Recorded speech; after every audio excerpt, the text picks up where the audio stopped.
జై శ్రీరామ్. జై శ్రీరామ్. సో చాలా సంతోషంగా ఉందండి. ఈరోజు అమెరికాలో డాలాస్ నగరంలో ఇంతమంది అందరూ కూడా ఆల్మోస్ట్ అందరూ మా కులపోళ్ళ మధ్య మాట్లాడుతున్నాను. మా కులం అనగానే మళ్ళీ చాలామంది తప్పుగా అనుకోకండి. మాది ఒకటే కులం, ధర్మరక్షకులం. మేమంతా కూడా ఒకటే కులానికి సంబంధించిన వాళ్ళు, మాకన్నా కులాలు లేవు. సో ఇంతమంది మా వాళ్ళ మధ్య అమెరికాలో మాట్లాడటం అనేది చాలా గర్వంగా, చాలా సంతోషంగా ఉంది. అయితే ఇక్కడ దాకా రావటం, ఇక్కడికి వచ్చే ముందే తెలిసింది ఎంత కష్టం అనేది. నిజానికి నా కళ్ళ ముందే నాతో పాటు ప్రయత్నం చేసిన స్నేహితులు చాలామంది ఫెయిల్ అయ్యి ఇక్కడికి రాలేకపోయాము. నేను రావడానికి పర్టికులర్గా మా గురుదేవులు బ్రహ్మశ్రీ వద్దిపర్తి పద్మాకర్ గారి ఆశీస్సులు, మొట్టమొదటిగా వారికి ప్రణామాలు తెలియజేసుకుంటున్నాను. అదేవిధంగా డాలస్ నగరంలో ఇంత అద్భుతమైన మీటింగ్ ఏర్పాటు చేసి ఇంత సహకారం అందించడం కోసం నా గురించి మాట్లాడిన ముందుగా ప్రకాష్ రావు సార్కి పాదాలు తెలియజేసుకుంటున్నాను. అదేవిధంగా ఈ కార్యక్రమం కోసం కష్టపడ్డ మిత్రులందరికీ, అదేవిధంగా మా అన్నదమ్ములందరికీ కూడా ఒక్కసారి శిరస్సు వంచి పాదవందనాలు తెలియజేసుకుంటున్నానండి. జై శ్రీరామ్. సో డైరెక్ట్గా మనం ప్రపంచంలోకెల్లా అత్యంత బోరింగ్ సబ్జెక్ట్లోకి వెళ్ళిపోదాం. ధర్మరక్షణ, సనాతన హిందూ ధర్మరక్షణ. ఎందుకంటే ప్రపంచంలో బహుశా దీనికంటే బోరింగ్ సబ్జెక్ట్ ఎక్కడ దొరకదు. ఎందుకంటే మన గ్రంథాల్లో ఎక్కడ మనకు మసాలాలు దొరకవు. అంటే యాక్షన్స్, ఫ్యాక్షన్ సీన్స్ ఉండవు. నన్ను పూజించనుండి చంపేయండి, నన్ను నమ్మని వాడిని నరికేయండి, లేకపోతే నా మతం కానుండి మంటల్లోకి తోసేయండి, రాళ్లతో కొట్టి చంపేయండి, ఇట్లాంటి దిక్మాల మాటలు ఎక్కడ మనకు దొరకవు. కాబట్టి మన గ్రంథాలు కూడా కాస్త బోరింగ్ అనిపించవచ్చు. ఎందుకంటే మన గ్రంథాలన్నీ ఎంతసేపు ఏం చెప్తా ఉంటాయి అంటే ఆనోపద్రహ క్రతవో యాంత విశ్వత. ప్రపంచంలో ఏదైనా మంచి ఉంటే ఎక్కడెక్కడ మంచి ఉంటుందో, అది ఏ మతంలో ఉన్న పర్లా ఆ మంచి అంతా మా దగ్గరికి చేరాలి కదా అని చెప్పి కోరుకున్న ఋషుల మాటలే మనకు తెలుస్తాయి. తప్పితే నీ మతం కానుండి చంపి, నీ మతం కానుండి నరికైన మాటలు మనకు దొరకవు. ఈవెన్ మనకి డైలీ పూజలో కూడా ఏం చెప్తారంటే భద్రం కరణే విష్ణుయామదేవ భద్రం పశ్యే మాక్ష ప్రియచిత్ర. అంటే మంచి ఏదైతే ఉందో మేము అదే వినాలి, మంచి ఏదైతే ఉందో దాన్నే మేము చూడాలి అని మాత్రమే కోరుకునే ప్రపంచంలోకెల్లా అత్యంత అమాయకమైన సాధు జీవులు సనాతన హిందుత్వవాదులు మాత్రమే. కానీ అటువంటి హిందువులు ఈరోజు ఎలా అయిపోయారంటే ఈ మంచితనం అనేదాన్ని తమ చేతగాని తనానికి ఒక ముసుగుగా మార్చుకుని భారతదేశంలో బ్రతికెళ్ళదీస్తూ ఉన్నారు. మీరు ఇక్కడ పిలిస్తే ఇంతమంది వచ్చి కూర్చున్నారు కదా ధర్మం కోసం వినటానికి. మనకి భారతదేశంలో హిందువులు పిలిస్తే వచ్చేవాళ్ళు ఉన్నారేమో, కానీ వస్తే చెప్పింది వినేవాళ్ళు ఎవరూ లేరు. ఎందుకంటే మాకు అన్నీ తెలుసు అనుకుంటారు. కానీ మనకు తెలిసింది ఏంటి అంటే మన హిందువుల్ని చవటలుగా మారుస్తున్న కొన్ని రకాల ప్రవచనాలు ఉంటాయి. అవి మాత్రమే వింటారు, వాటి గురించి మాత్రమే మాట్లాడుకుంటారు. కళ్ళు మూసుకుని ప్రపంచంలో కళ్ళ ముందే ఎవడన్నా చచ్చిపోతున్నా సరే మనం మాత్రం బాగున్నాం, ఆల్ ఈజ్ వెల్ అని సరిపెట్టేసుకుంటే బాగా అలవాటు అయిపోయింది అనమాట. సో అటువంటి దాని మీద పోరాటం చేస్తున్నది హిందూ జనశక్తి అని చెప్తున్నారు. చాలా సంతోషంగా అక్కడ క్షేత్రస్థాయిలో పనిచేస్తున్నామని చెప్పేసి. కానీ మాకు అటువంటి పోరాటం చేయడానికి ఒక ప్రేరణ ఏంటి అంటే జిహెచ్ఎఫ్ మరియు ప్రకాష్ రావు వెలగపూడి సార్ లాంటి వాళ్ళే. ఎందుకంటే ఈరోజు మన ఆఫీసు, మన వీడియోస్ ఇవన్నీ కనిపిస్తున్నాయి. నేను ఇలా ఆఫీస్ పెట్టాలి అనుకుంటున్నాను సార్ అని చెప్పి ఒక ఫోన్ మాత్రమే చేసి, అప్పటికి వారికి నాకు ముఖ పరిచయం చాలా తక్కువ. 1-2 సందర్భాల్లో కలిసినా కూడా నిలబడి నమస్కారాలు చెప్పుకోవటం తప్ప కూర్చొని మాట్లాడుకున్నది లేదు. అయ్యా నీ వీడియోస్ నేను చూస్తున్నాను, నీ పోరాటం సమాజానికి అవసరం అని చెప్పేసి అప్పటికప్పుడు నేను ఆఫీస్ పెట్టుకోవడానికి ఆర్థిక సహాయం కూడా చేశారు ప్రకాష్ రావు గారు. సో ఆయన ఇచ్చిన ఆ సహాయంతో, ఆ స్ఫూర్తితో మేము ఆఫీస్ పెట్టి ఈరోజు ఇంత పోరాటం చేయడానికి వస్తున్నాం. ఇదంతా ఎప్పుడు స్టోరీ?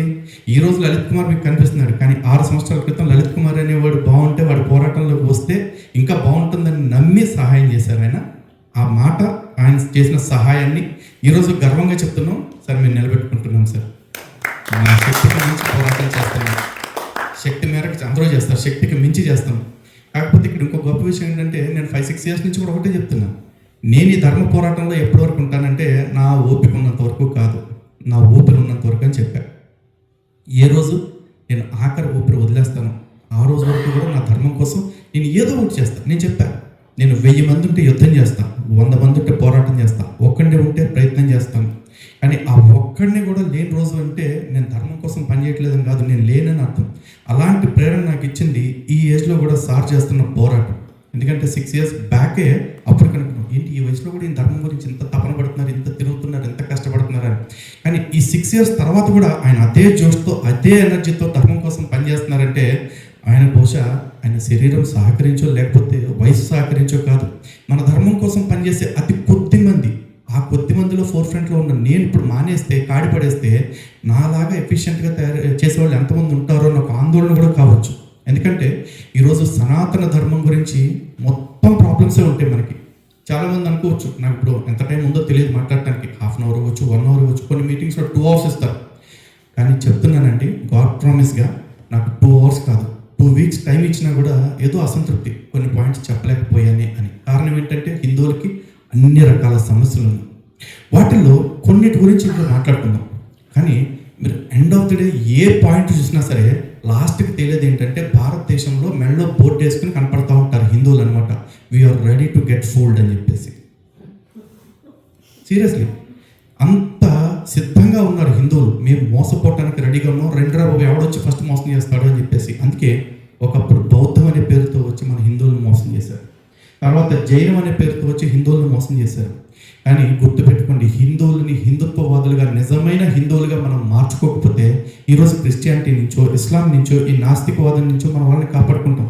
కానీ రేపు ఇంకోటి ఎవడో గన్నగడు ఇంకో పేరు పెట్టుకుని వస్తాడు, వాడు మళ్ళీ ఫస్ట్ హిందువుల్ని టార్గెట్ చేస్తారు.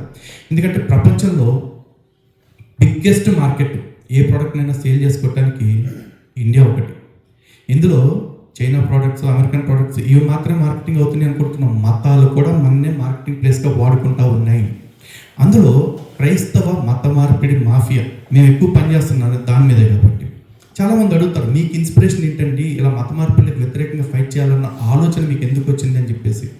ఎందుకు వచ్చేది ఉందండి, సింపుల్, అది నాది అనుకుంటున్నా కాబట్టి. మా నాన్న నాకు 1 ఎకరం పొలం ఇస్తే, ఆ ఎకరం పొలంలోంచి ఎవడైనా ఒక 10 అడుగులు లోపలికి వస్తున్నాడని తెలిస్తే వాడి మీద నేను కోర్టుకు వెళ్తా, హైకోర్టుకు వెళ్తా, ఇంకా పైకోర్టుకు వెళ్తా, అవకాశం ఉంటే అంతర్జాతీయ కోర్టుకు కూడా వెళ్తా. ఎందుకంటే అది మా నాన్న ఇచ్చిన ఎకరం. మరి ధర్మం మరి ఎవరు ఇచ్చారండి నాకు? మా నాన్నగారు ఇచ్చారు, వాళ్ళకు వాళ్ళ నాన్నగారు ఇచ్చారు, వాళ్ళకు వాళ్ళ నాన్నగారు ఇచ్చారు.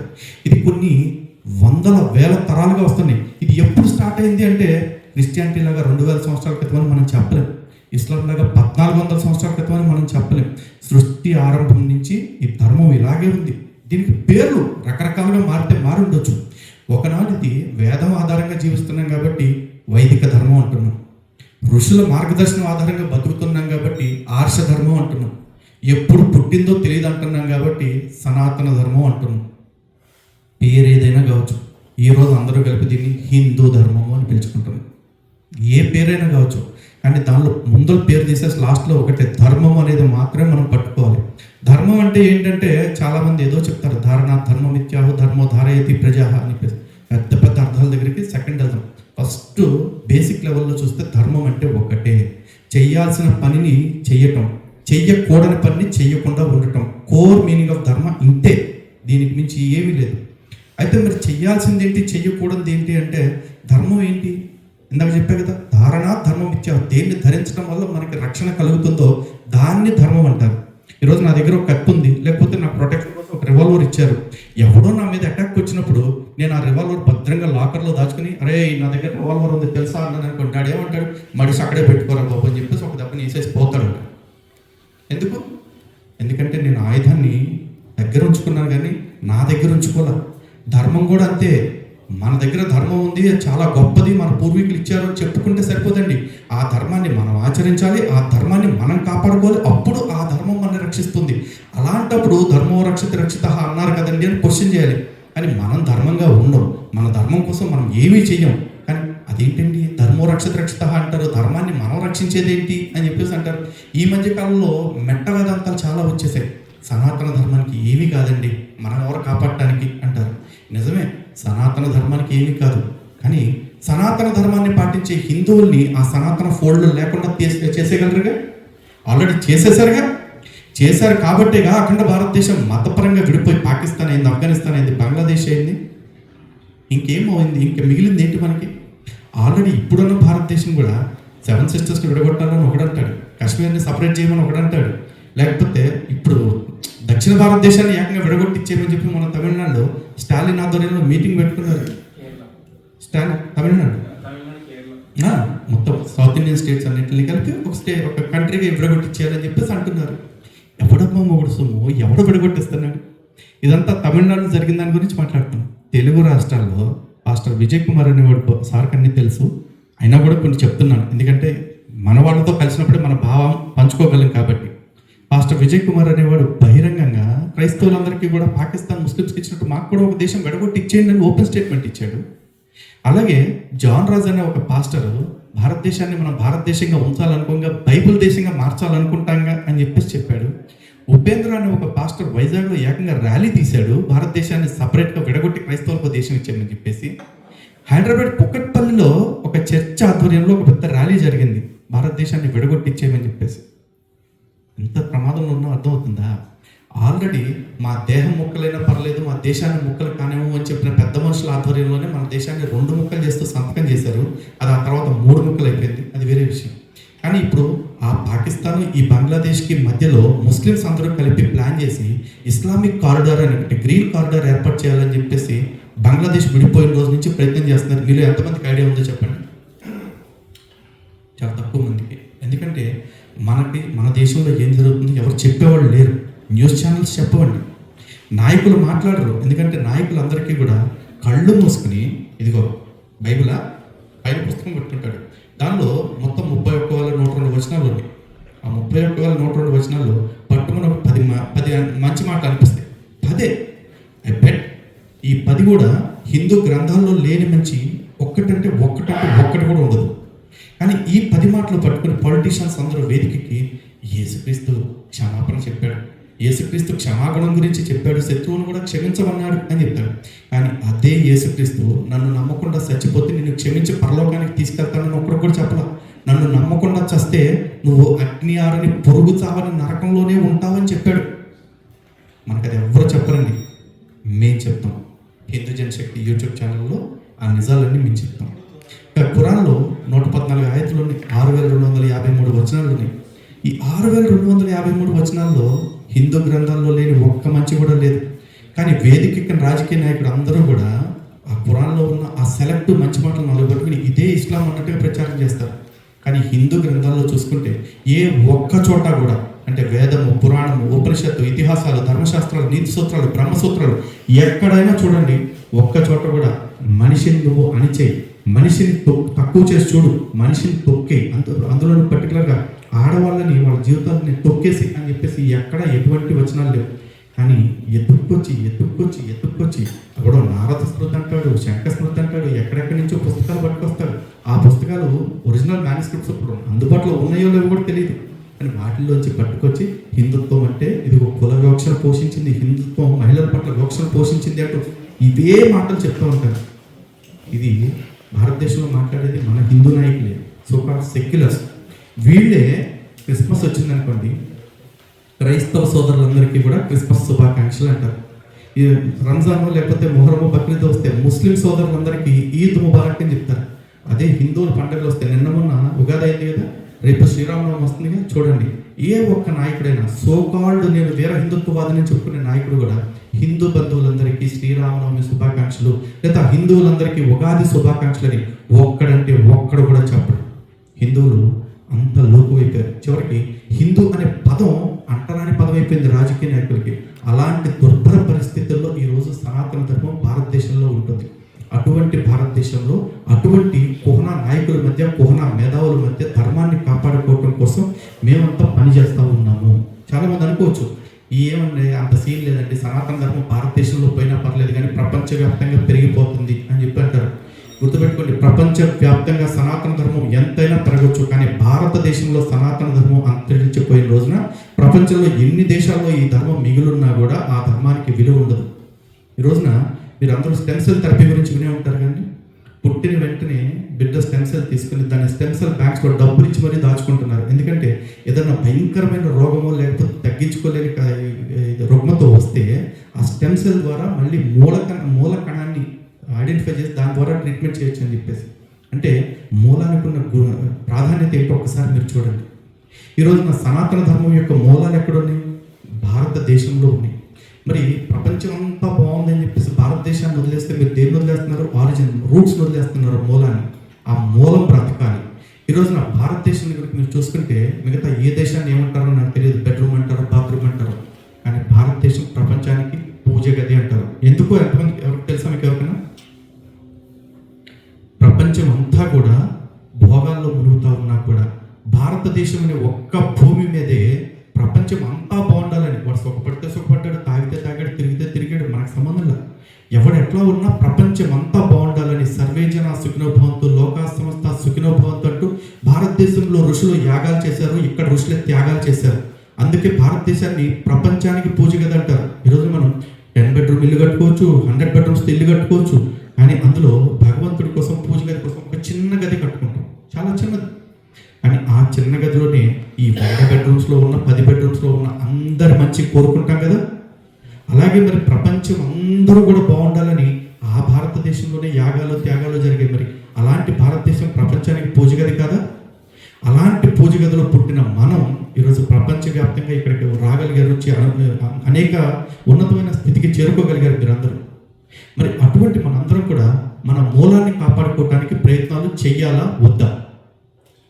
ఆన్సర్ చెప్పొచ్చు, చెయ్యాలి. Because this is our responsibility.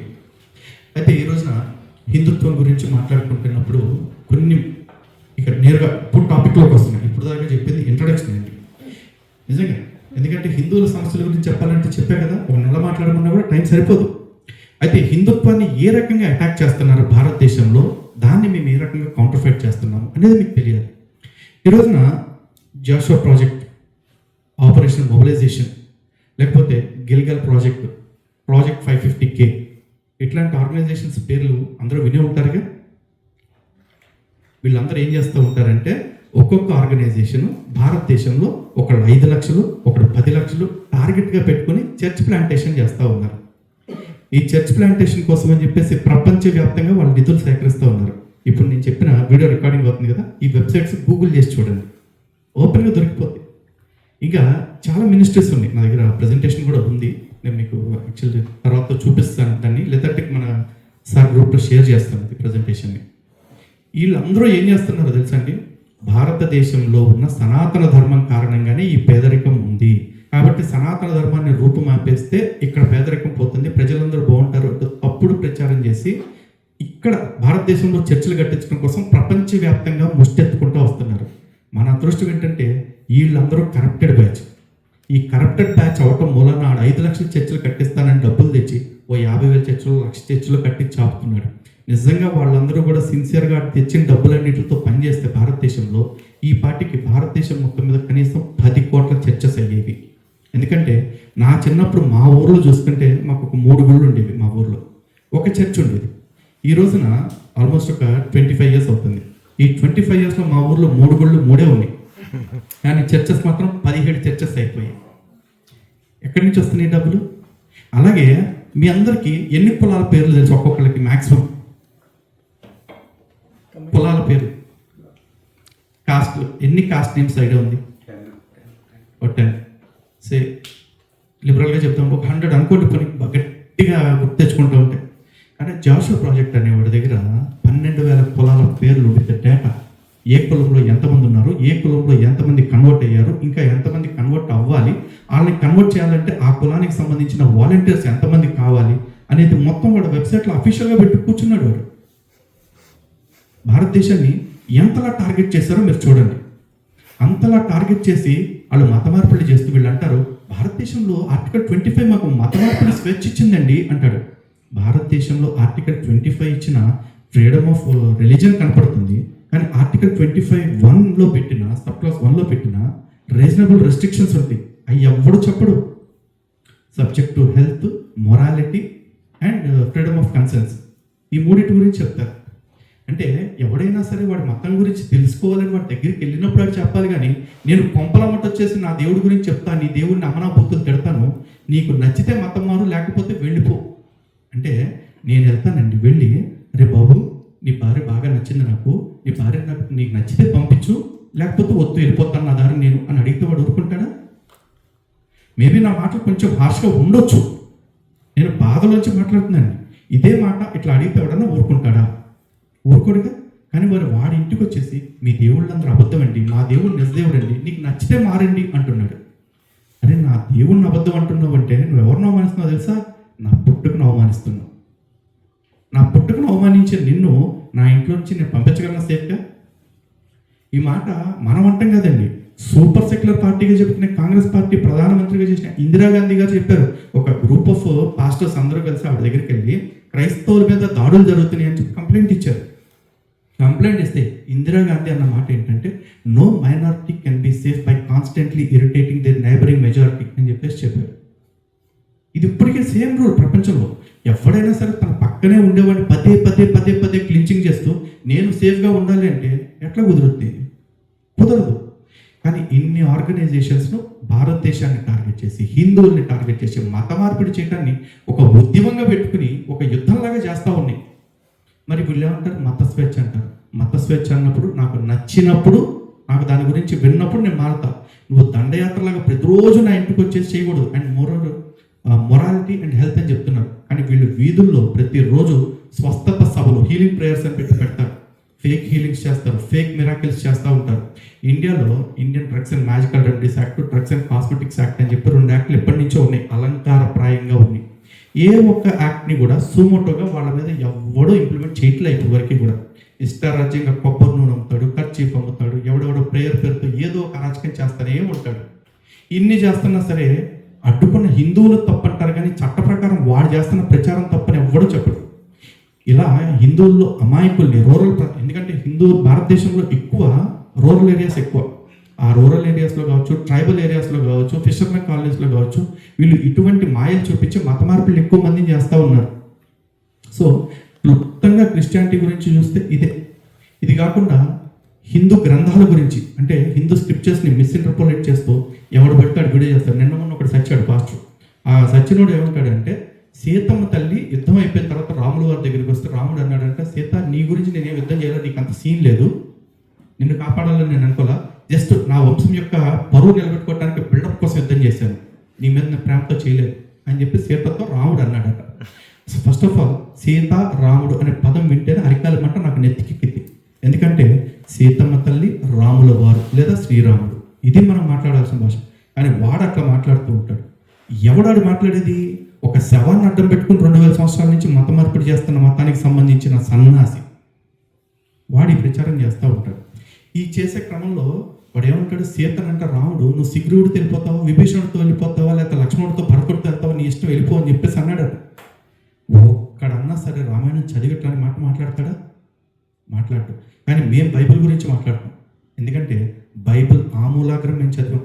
పాత నిబంధనలో ఉన్న 29 పుస్తకాలు, కొత్త నిబంధనలో ఉన్న 36 పుస్తకాలు, అదేవిధంగా దానిలో ఉన్న 24,102 వచనాలు, దీనిలో ఉన్న 6,900 వచనాలు మొత్తం మేము చదివాం. మొత్తం 31,102 వచనాలు మేము చదివాం కాబట్టి, దాని మీద రీసెర్చ్ చేశాం కాబట్టి మాట్లాడుతున్నాం. కానీ వీడు హిందూ గ్రంథాలు ఏమీ తెలియకుండా హిందూ గ్రంథాల గురించి, వేదాల గురించి, మహాభారతం గురించి, రామాయణం గురించి, ఇతిహాసాల గురించి, పురాణాల గురించి, ఉపనిషత్తుల గురించి, బ్రహ్మసూత్రాల గురించి, అసలు ఫస్ట్ ఆఫ్ ఆల్ సగం స్క్రిప్చర్స్ ఏమున్నాయో కూడా వాళ్ళకి తెలియదు. వీటన్నిటి గురించి వాడు మాట్లాడుతూ ఉంటాడు. అలాగే వీటన్నిటి మీద మనం మరి రీకౌంటర్స్ ఇస్తున్నాం. చాలామంది కొంతమంది అడుగుతూ ఉంటారు, వాళ్ళ మీద కేసులు పెట్టొచ్చు కదా అని చెప్పేసి. భారతదేశంలో చట్టం ఎంత పటిష్టంగా ఉందంటే, మేము ఇచ్చిన కంప్లైంట్లన్నీ కూడా కంప్లైంట్ దశలోనే చాలా ఆగిపోయింది. కొన్నింటిలో కేసులు ఫైల్ అవుతాయి, కానీ వాళ్ళని అరెస్ట్ చేయరు. ఎందుకంటే వాళ్ళ మతం యొక్క మనోభావాలు దెబ్బతింటాయి. దానికంటే మించి వాడి మీద కేసు ఫైల్ అవ్వగానే వాడి వర్గానికి సంబంధించిన ఒక ఎమ్మెల్యేనో, ఎంపీనో, ఎమ్మెల్సీనో ఎవడో ఒకడు ఉంటాడు, వాడు ఫోన్ చేసి చెప్తాడనమాట, వీళ్ళని అరెస్ట్ చేయొద్దు, వాళ్ళని అరెస్ట్ చేస్తే మాకు ఇష్యూస్ వస్తాయి అని చెప్పేసి. వెంటనే కేసు అక్కడ పోతాయి. కానీ రాముని తిడితే, కృష్ణుని తిడితే, అమ్మవారిని తిడితే సైలెంట్గా ఊరుకుంటారు. ఒక పొలిటీషియన్ ఎవడో ఏదో అన్నాడంట, వాడిని ఇప్పుడు జైల్లో పెడతారు, ఒక్కొక్కరిని ఏరుకుని మరి పెట్టుకుని వాడికి బెయిల్ కూడా రాకుండా లోపలేస్తూ ఉంటారు. ఎందుకంటే మనకి దేవుడి కంటే నాయకుడు ఎక్కువ కదా. భారతదేశంలో ఇలాంటి దౌర్భాగ్యకర పరిస్థితులు హిందువుల్లో ఉన్నాయి. ఇటువంటి స్థితిలో చాలామంది హిందువులు కూడా మమ్మల్ని వేలెత్తి చూపిస్తూ ఉంటారు. నిజంగా హిందుత్వం కోసం పనిచేయటం అంటే ఎలాంటి ప్రమాదాలు ఉంటాయని నేను చెప్తున్నాను. మనకి క్రిస్టియన్స్ శత్రువులు అవుతారు, ముస్లిమ్స్ శత్రువులు అవుతారు, కమ్యూనిస్టులు శత్రువులు అవుతారు, మిగతా సూడో సెక్యులర్ పార్టీస్ అన్ని శత్రువులు అవుతారు, నాస్తికులు శత్రువులు అవుతారు. దౌర్భాగ్యం ఏంటంటే సాటి హిందువులు కూడా శత్రువులు అవుతారు. ఎందుకంటే నేను వాడితో యుద్ధం చేస్తున్న విషయం, వాడి కోసం యుద్ధం చేస్తున్న విషయం వాడికి తెలియదు. వాడు ఏమనుకుంటున్నాడు, వీళ్ళకి ఏదో ఒళ్ళు కొవ్వెక్కి యుద్ధం చేస్తున్నారు అనుకుంటాడు. ఈరోజు మేము అందరం ఫోర్ ఫ్రంట్లో ఉండి యుద్ధం చేస్తానికి వచ్చినప్పుడు సార్ కానీ మేము కానీ అందరూ ప్రజలు వచ్చేసి యుద్ధం చేయాలని మేము కోరుకోవట్లేదు. ఎందుకంటే ఒక దేశం మీదకి యుద్ధానికి వచ్చినప్పుడు ఆ దేశంలో ఉన్న ప్రజలందరూ వీళ్ళు యుద్ధం చేయాలని ఏ రాజు అనుకోడు. ఆ ఆ దేశంలో ఉన్న ప్రజల భద్రత కోసమే సైన్యాన్ని పెట్టుకుంటారు. ఆ సైన్యం యుద్ధం చేస్తుంది. మమ్మల్ని మేము అలాంటి ఒక సైనికుడిగా అనుకుంటున్నాం. అలాంటి సైనికుడిగా నిలబడి మేము మన ధర్మం కోసం పోరాడుతున్నాం. కానీ ఇందులో మేము కోరుకునేది ఒక్కటే, అరే వీళ్ళు మన కోసం చేస్తున్నారు అన్న ఒక గ్రాటిట్యూడ్ ఆ ప్రజల నుంచి సైనికుడు ఏదైతే కోరుకుంటాడో అదే హిందూ సమాజం నుంచి మేము కూడా కోరుకుంటున్నాం. అంతకుమించి మేమేం కోరుకోవట్లేదు. ఎందుకంటే మోసం చేసేవాళ్ళు ఎవరనేది మన సమాజం ఎప్పటికీ తెలుసుకోలేకపోతుందండి. అలాంటి సమాజానికి వీళ్ళు మోసగాళ్ళు, వీళ్ళు మంచివాళ్ళు, ఇది మంచి ధర్మం, ఇది మోసగాళ్ళ ధర్మం అని చెప్పేసి డిఫరెన్షియేట్ చేసి చూపిస్తున్నాం.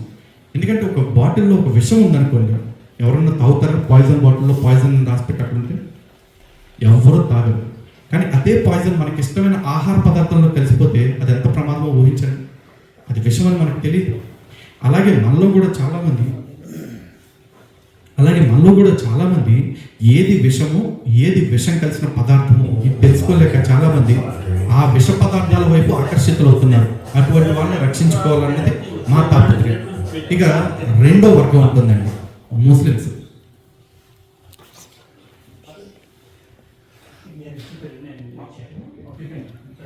ఇక రెండో వర్గం వచ్చేసి ముస్లిమ్స్ అండి. వీళ్ళ గురించి మాట్లాడాలంటే కదా, వీళ్ళ గురించి ఆలోచించాలంటే కూడా చాలామందికి భయం. కానీ ఇప్పుడు మన ఆడబిడ్డల్ని, అంటే మన డాటర్స్ని, మన సిస్టర్స్ని మనం కాపాడుకోవాల్సింది వాళ్ళ భార్య నుండే. ఎందుకంటే వాడి మత గ్రంథం చెప్తుంది, మతం మారితే తప్ప, నీ మతంలోకి వస్తే తప్ప ఒక ఆడపిల్లను పెళ్లి చేసుకోకూడదు వేరే మతానికి సంబంధించిన వాళ్ళని అని చెప్పేసి. కానీ వాళ్ళు ఏం చేస్తారు? అసలు మతం అనే టాపిక్ ఏంటండి? ప్రేమ అది జస్ట్ లవ్ అండి. మరి ఇద్దరు ప్రేమించుకుంటే దానిలో మతం ఎట్లా చూస్తారండి అంటాడు. ఇద్దరు ప్రేమించుకుంటే దానిలో మతం నేను చూడలేదు కదా. ఇద్దరు ప్రేమించుకుంటే వాళ్ళలో మతం చూసి పెళ్లి చేసుకోమని నీ మత గ్రంథం చెప్తుంది. కానీ నువ్వు ఆ సీక్రెట్ని దాచేసి, సీక్రెట్ కూడా కదా, ఆ ఫ్యాక్ట్ని దాచేసి నువ్వు మా ఆడబిడ్డల్ని తీసుకెళ్ళి చక్కగా నిన్న మొన్నటి దాకా బొట్టు కాటుకతో కలకల్లాడిన వాళ్ళని బురక చీకట్లో బంధిస్తున్నావు. నిన్న మొన్నటి దాకా చక్కగా లక్ష్మీదేవిలో ఇంట్లో తిరిగిన వాళ్ళని నీ ఇంటికి తీసుకెళ్లి పిల్లల్ని కలిగి యంత్రంగా మారుస్తున్నావు. నువ్వు మా హిందూ క్షేత్రాల్లో నీ ఇస్లామిక్ పంట పండిస్తున్నావు, నీ జనాభాని పెంచుకుంటున్నావు. ఆ జనాభాని మళ్ళీ తిరిగి హిందువులకు వ్యతిరేకంగా మార్చి భారతదేశాన్ని మొక్కలు చేయడానికి ప్రయోగిస్తున్నావు. మరి మా బిడ్డల్ని మేము కాపాడుకోవద్దా? మా బిడ్డల్ని మనం కాకపోతే ఇంకెవరు కాపాడుతారు చెప్పండి ఒక్కసారి. ఈ సమాజం మొత్తం లవ్ జిహాద్ అనే పేరు బాగాలేదండి, అసలు ప్రేమ కట్టడానికి ప్రేమకి మతానికి అలా ముడిపెడతారండి అంటారు. నేను చెప్తున్నా, జరుగుతుంది నిజం. అయితే మతం మార్చి పెళ్లి చేసుకుంటున్నారు, లేదా పెళ్లి చేసుకుని మతం మారుతున్నారు. లవ్ జిహాద్ అనే పేరు నీకు నొప్పి అయితే నువ్వు ఇంకో పేరు చెప్పు, దానికి ఏం పెట్టమంటావు? నేను అదే పేరు పెడతాను. కానీ జరుగుతుంది నిజమా కాదా? అండ్ ఈ క్రమంలోనే ఈ లవ్ జిహాద్ని ప్రోత్సహించే కుట్రలు చాలామందికి తెలియకపోవచ్చు.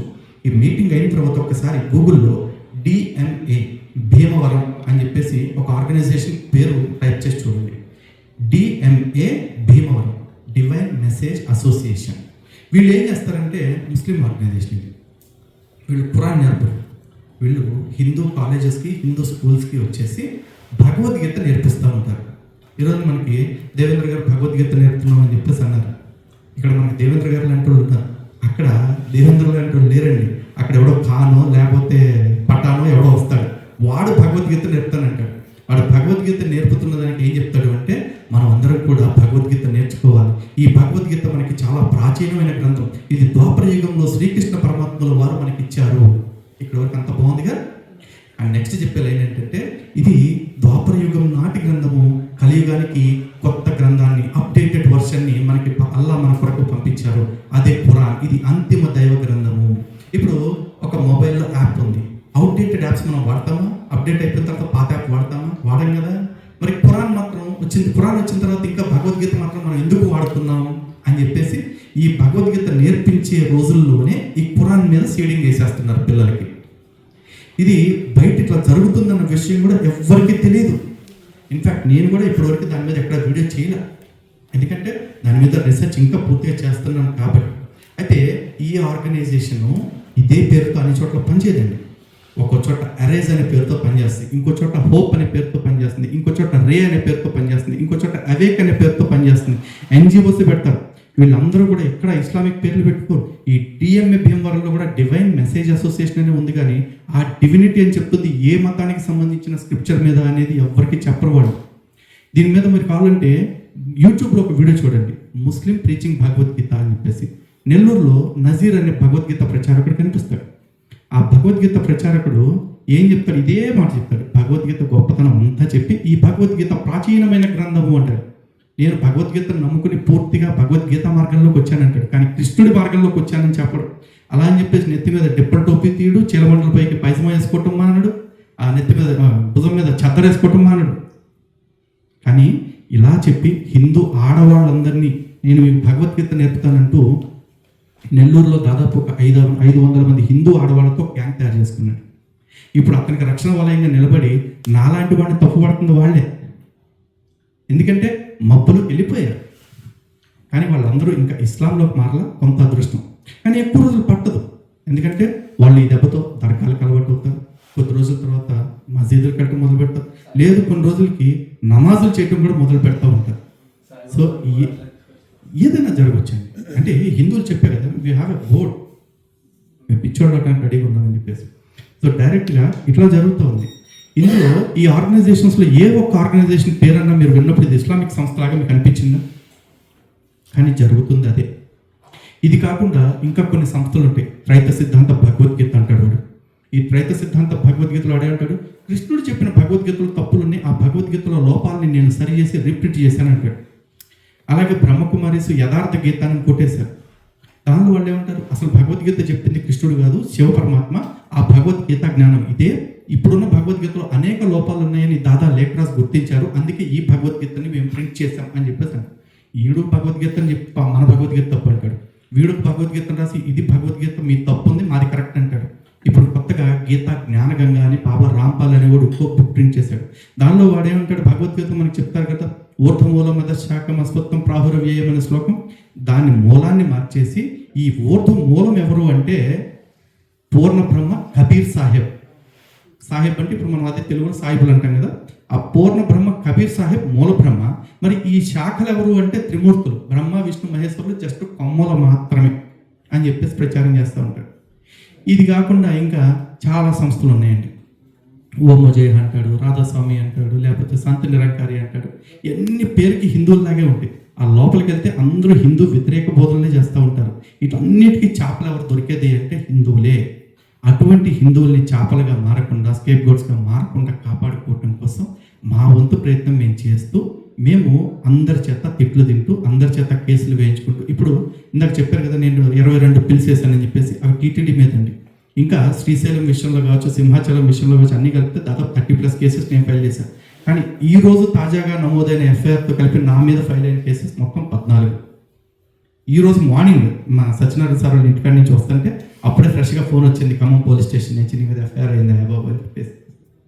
ఎందుకు ఎఫ్ఐఆర్ అయిందంటే ఆడెవడో పాస్టర్ తాగేసి ముందాగి రోడ్డు మీద పెట్టి చచ్చిపోయాడు. దానికి కారణం ఎవరయ్యా అంటే నేను, కరుణాకర్. అంతే. వాళ్ళు ఎంత నెరటివ్స్ ఎట్లా సెట్ చేస్తారంటే, లలిత్ కుమార్ అనేవాడు అమెరికా ఎందుకు వెళ్ళాడు, ఇదేదో ప్లాన్ చేశాడు కాబట్టి ఆడి మీద రాకుండా ముందే అమెరికా వెళ్ళాడు. ఇది చూడండి మాకున్న థ్రెట్స్, మాకున్న రిస్క్. ఈ విషయంలో మాకు చట్టంతో ఏ భయం లేదు. కారణం ఏంటంటే చట్ట ప్రకారం మేము ఏ తప్పు చేయలేదు, ఎప్పటికీ చెయ్యం కూడా. లీగల్ ఫ్రేమ్ ఏదైతే ఉందో దాన్ని దాటి ఒక్కరోజు కూడా మేము పనిచేసే అవసరం కూడా మాకు లేదు. కానీ ఆల్మోస్ట్ 95% క్రిస్టియన్ సమాజాన్ని వీళ్ళు నమ్మించేశారు, వీళ్ళే చేశారు అని చెప్పేసి.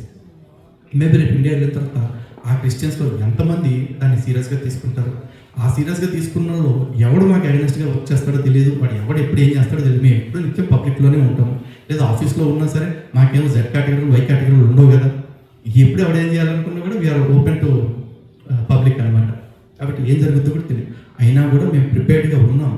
చాలామందికి మేము చెప్పేది కూడా అదే, ధర్మం గురించి ఎప్పుడో ఒకళ్ళిద్దరు మాట్లాడుతున్నాం కదా, ఈ ఒకళ్ళిద్దరు మాట్లాడుతుంటే ఒకళ్ళిద్దరు టార్గెట్ అవుతారు. ఎక్కువ మంది హిందువులు మాట్లాడటం మొదలెట్టారండి. ఈ మాట్లాడగానే చాలామంది హిందువులు ఏమంటారు అంటే, లేదండి మేము మాట్లాడితే మాకు లేనిపోయిన సమస్యలు వస్తాయని అంటారు. నేను ప్రామిస్గా చెప్తున్నాను, నేను మాట్లాడితే ఏ సమస్య రాదు. మాట్లాడకపోవటం వల్లే మనకి సమస్యలు ఎక్కువ అవుతున్నాయి.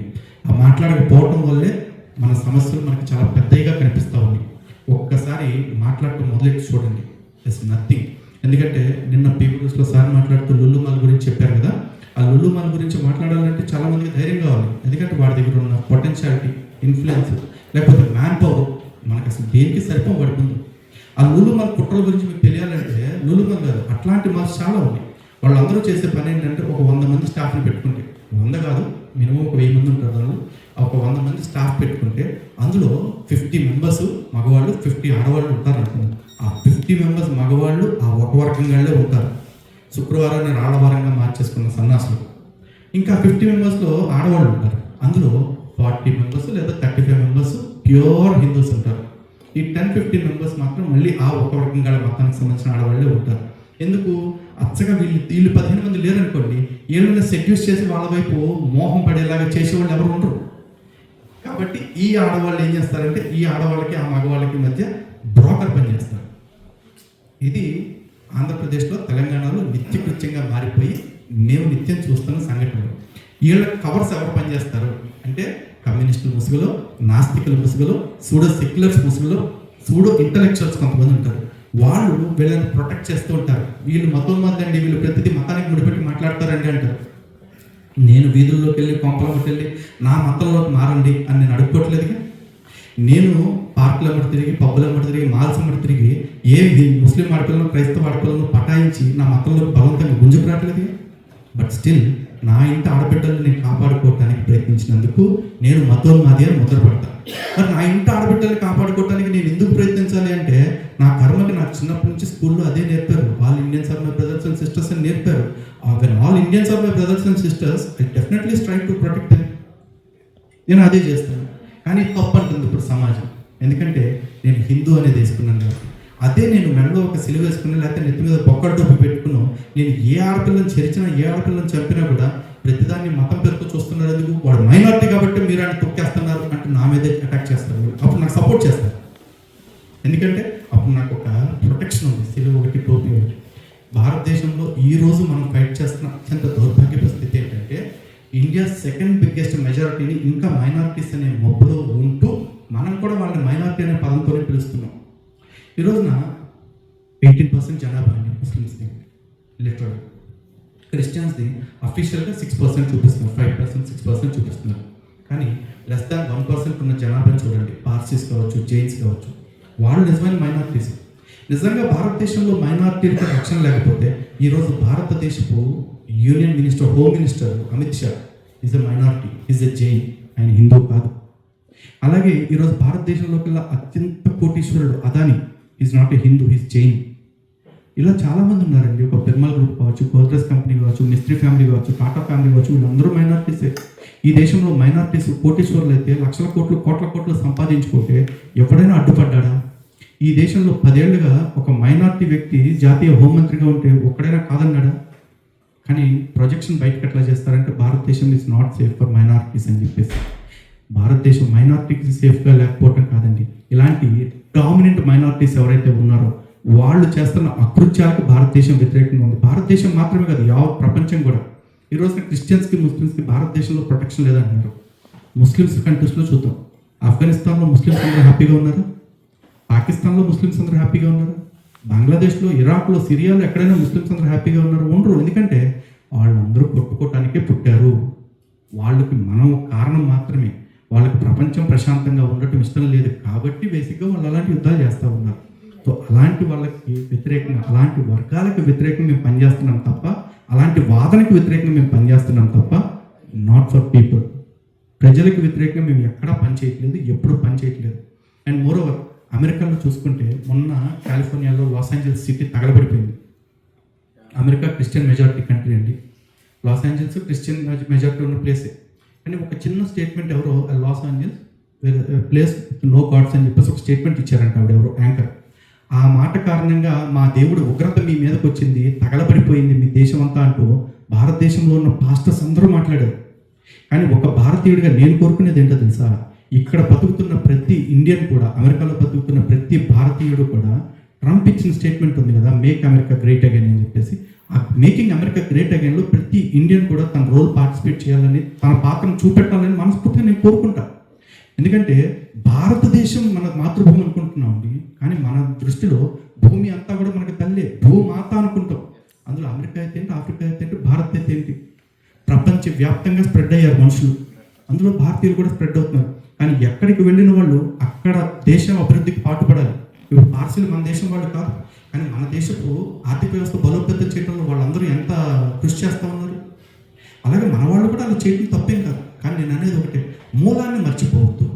మీరు ప్రపంచం మొత్తాన్ని ఏలేలాగా తయారవ్వండి, కానీ మన మూలాన్ని కాపాడుకోవడానికి మాత్రం ప్రతి ఒక్కళ్ళు మీ వంతు సాయం మీరు చేయండి. ఇది మనస్ఫూర్తిగా కోరుకుంటూ ఉన్నాను.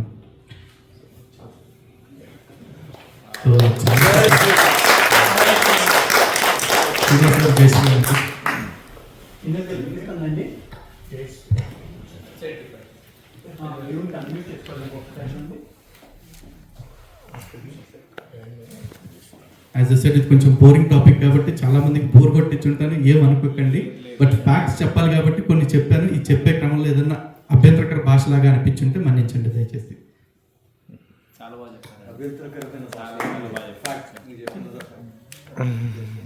మన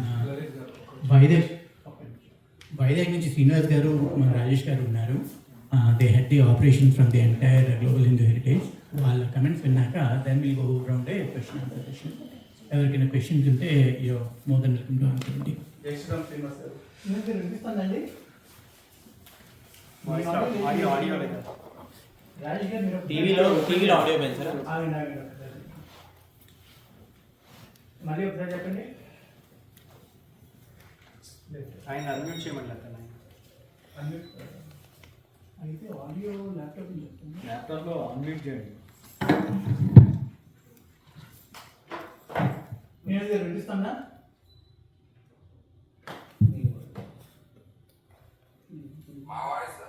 వినిపిస్తాను, చెప్పండి.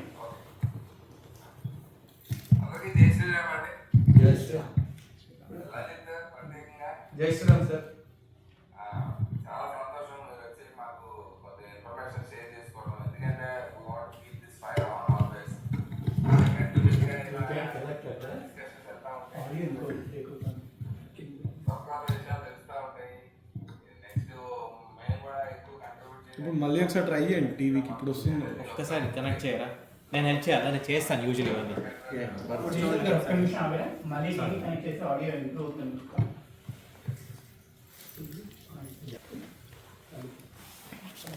So I think it took long time already, but yeah. So everybody coming in also. Lalit here, we're trying to share the ideas and all totally, and really what other things even pranayam చేసుకోవచ్చు. ఎందుకంటే ఎంతమంది ఉన్నా కూడా మనం సంఘటితంగా ఉంటే తప్పితే ఇది అయ్యే పని కాదు. ఏ గ్రూప్ చూసినా కూడా 100, 200, 300 తప్పితే అంతకన్నా ఎనర్జీ లేదు. సో ఇంకోటి ఏంటంటే ఈ ఐడెంటిటీ కరెన్సీ పెట్టుకోకుండా ఐడియా షేర్ చేసుకొని కలిసి ఎలా వెళ్ళాలనేది ప్రకాష్ గారు మాట్లాడాలి. సో ఆయన అయితే ఎప్పుడు రెడీగా ఉంటారు. ఎంతమంది వచ్చినా కూడా కంటిన్యూస్లీ ఇన్వైట్ మేము ఇక్కడ ఉంటాం కాబట్టి మేము చూస్తాం కదా. ప్రకాష్ గారికి కంటిన్యూస్లీ హ్యావ్ చేసి కంటిన్యూస్లీ టాకింగ్ టు పీపుల్. ఎప్పుడు కొత్త వస్తూనే ఉంటారు ఆయనకి. ఇదో గుడి మాట ఆయనకి. So thank you so much అండి లలిత్ గారు. And will talk again on this things separately. Rajesh నమస్కారం అండి. సంతోషం మళ్ళీ నాకు చూడడం. ప్రధానంగా శ్రీనివాస్ గారు చెప్పిందండి, సహజంగా గ్రౌండ్ లెవెల్లో గ్లోబల్ హిందూ హెరిటేజ్ ఫౌండేషన్ ద్వారా ఎస్పెషల్లీ ఆంధ్రాలో చాలా కార్యక్రమాలు జరుగుతున్నాయి. బాల సంస్కార కేంద్రాలు అవ్వచ్చు, లేదంటే పూర్తి సమయ కార్యకర్తలు చాలా జిల్లాల్లో కూడా ఆర్గనైజేషన్ వర్క్ చేస్తున్నారు. యాక్చువల్గా మీకు గుర్తుండొచ్చు, బాల సంస్కార కేంద్రాలు ఒకసారి మిమ్మల్ని గెస్ట్గా పిలిచాం. ఒకసారి మీకు మరొకసారి మీరు మళ్ళీ అవకాశం చూసుకొని ఒకసారి ఒక జూమ్ మీటింగ్ మరి మేము గెస్ట్గా రావాలనుకుంటున్నాం. యాక్చువల్గా బాల సంస్కార కేంద్రీకులందరికీ అక్కడ మనకు ఒకసారి జూమ్ మీటింగ్లో కండక్ట్ చేసి ఫస్ట్ వస్తు మిమ్మల్ని గెస్ట్గా పిలిచాము. అనుకున్న కారణాల వల్ల మీరు రాలేకపోయారు. మరొకసారి తప్పకుండా. అలాగే గ్రౌండ్ లెవెల్లో కూడా చాలా కార్యక్రమాలు జరుగుతున్నాయి. రీసెంట్ టైమ్స్లో కూడా మన ఆర్గనైజేషన్ తరఫున ఈ మన కల్లూరు సీతారామరాజు జిల్లాలో ఎవరైతే ఎస్టీ సామాజిక వర్గానికి చెందిన వాళ్ళు ఉంటారో వాళ్ళకి కూడా అర్చగా ట్రైనింగ్ అని అట్లా కండక్ట్ చేసినట్లు చాలా కార్యక్రమాలు జరుగుతున్నాయి. శ్రీనివాస్ గారు చెప్పినట్లుగా తప్పకుండా భవిష్యత్తులో మరిన్ని కార్యక్రమాలు మనం అందరం కలిసి Just I'll take a couple of minutes and basically I think some of you may not be aware, so we have about 8-9 projects going on at the ground level. So Garvapsi, we have 22 people working at the village level. Every day they go to village and then try to make Hindus first, and then try to see how we can bring the Christians back. That's the first project. Second one, we have about 175 schools for children. Just children in villages in 9 different states, 175 schools teaching about Sanatana Dharma. Because once we keep talking about Sanatana Dharma at that age, they will be our protectors, warriors, champions. Unfortunately, that has not been our custom. So as a result, none of us have any knowledge about our Sanatana Dharma and why we have to protect it. The third one is Grama Devata, renovation and revival. So we have done at least 60 different cities, villages. Either we renovated or built new temples. So then, Intinta Shiva Abhishekam. These are all in villages. We are not going to big cities or anything because that is where conversion is taking place. So if we want to stop something, we have to act. We can't keep on talking forever. These people are doing this, that, all that. But we have to do it. So that is the reason we are doing. All the villagers actually participated in this Shiva Abhishekam. First we do Go Puja, then Gadapa Puja, then Shiva Puja, and everybody will come and do Abhishekam to Lord Shiva. And then we have sponsor a priest. So we are also hiring some of the priests who are unemployed and match them. Dopdeep Naivajam is a all continuous thing. We are promoting as much as possible the bhajans continuously in all different places also. And other things also. Now, today we announced that we are going to start 20 different centers. The Salivendralu, that is water pendants, because this is summer. Now, they need a lot of water. So we have at least 20 cities, villages, we are planning to have that one. Now, I think 2 days ago I sent one 3-minute trailer, Mana TV. Okay, so that is actually giving capsule of what? So this Mana TV spent 2 days, full days in Anantapur. Now we are going to have at least every 4 or 5 days some episode. So at least 10 to 15 episodes we are going to see, because this person went and recorded Garvapsi, how they are doing it, and then Bal Samskar, how these people are doing, how the children are participating, what they are learning, Gramadevata. So each segment, like, whatever I mentioned, about 10-15 items. So he actually covered, and then you will start receiving those videos very soon, special kind of thing. So that way, I want everybody to know what is it we are doing at the ground level. No more talking, as I keep saying all the time. What is it I can do today? That's all we are interested. So we thought we would just mention some of these. Please visit our website, savetemples.org. And then I have about 4 or 5 books up here. So anybody interested, please take as many books as you want. So they are all free. So we don't sell books here. So one is Reviving Hinduism, and the second one is Ambushing Hinduism. So Mundu, I thought we will try to revive Hinduism as much as possible. So then I realized we are being attacked from every direction. So that means we are being ambushed, not just only Christians and Muslims. It's basically more Hindus, as mentioned many times. So that is one. And then the other one, of course, Ganapati Sachidananda Swamiji, I have one book. And then there is so this one is over the years I have written at least 100 different letters to different Prime Minister, Chief Minister, TTD officials, so many things.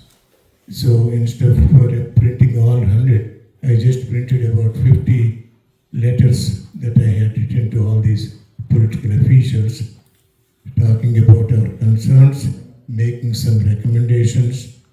All these letters are there in this book.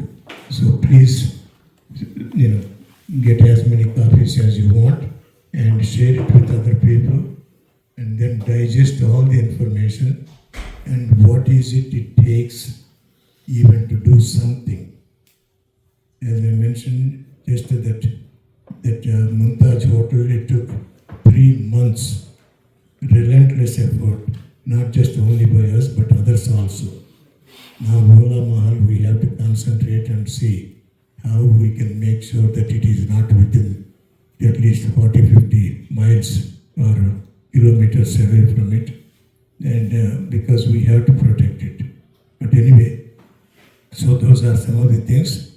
But I want to just thank Lalit Kumar, how much he is doing and how many things.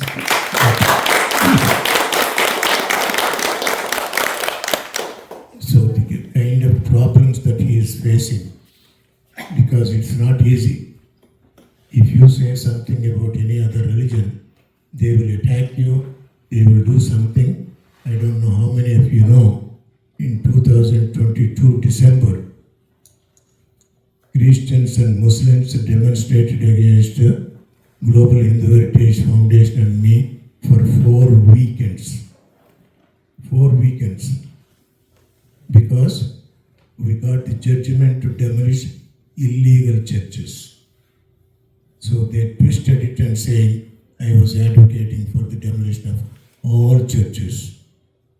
So we have to be careful, but at the same time, every one of you think, what is it you can do for your Sanatana Dharma?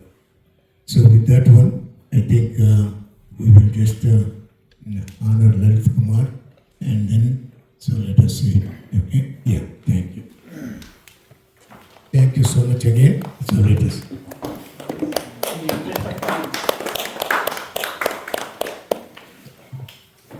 In this steady state, start the dinner, and then the question answer session will continue. That way, there's no rush to the work. Until Ashwagandha will honor with a shawl. Please. Lalitji.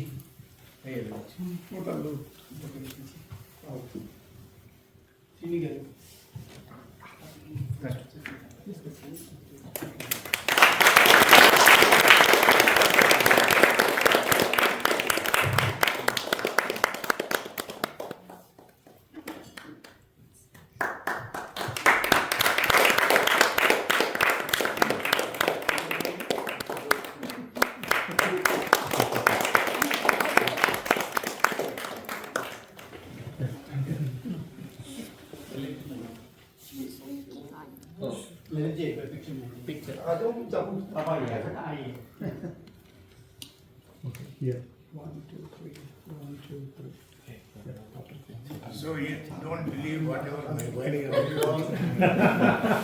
I didn't wrap her. She wrapped me. Satish Usam from PHPT is on And then getting married in 1 year, there was a plan, isn't it? How much dowry did she give?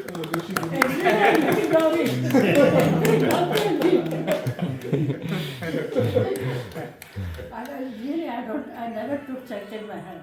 When the secretary brought the check, she used to say, I'm not going to give it to Dr. Rao. I said, go ahead and give it. I never took check in. అయ్యో రండి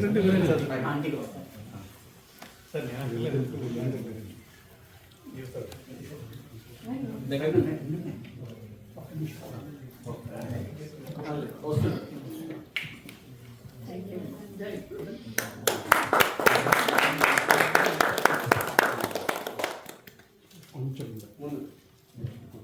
Where is Lalit? Come. Yeah, let us. One, two, three. 1, 2, 3. Thank